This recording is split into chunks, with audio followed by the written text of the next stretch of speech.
Ошмунун башкы имаратына Кытай Эл Республикасынын Кыргызстандагы элчиси Ду Дэвин баштаган делегация келди. Делегация окуу жайдын ректору Кудайберди Кожобеков, Кыргыз Республикасынын билим берүү жана илим министринин орун басары Расул Абазбек уулу менен жолугуп, алдыдагы кызматташуу, университетте ишке ашырыла турган илимий долбоорлор боюнча сүйлөшүүлөрдү жүргүздү. Конфуций институту аны менен бирге Кыргыз-Кытай факультети аябаганда чоң сапарды басып өтүштү. Анын алкагында жүздөгөн студенттер билим алышты, Кытайдан алып келишти. Бүгүнкү күндөгү институттун потенциалы абдан бийик деп айтсам болот.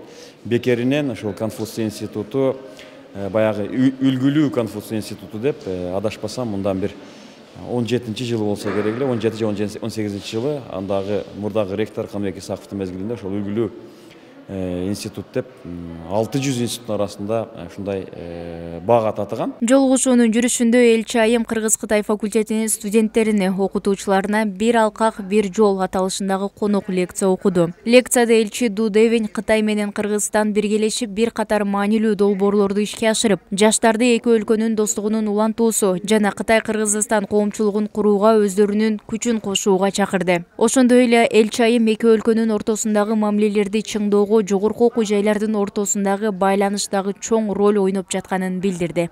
Можете рассказать про перспективу развития кыргызско-китайских отношений?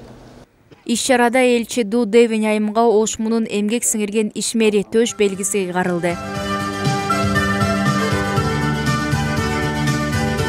2013-жылы Кытай Республикасынын президенти Си Цзиньпин жар салган «Бир алкак, бир жол» демилгеси 2017-жылы Кытай Конституциясына киргизилип, Бейжиңдин глобалдык инфраструктуралык өнүгүү фонду аркылуу Кытайды дүйнөнүн туш тарабы менен байланыштыруу максатын көздөйт.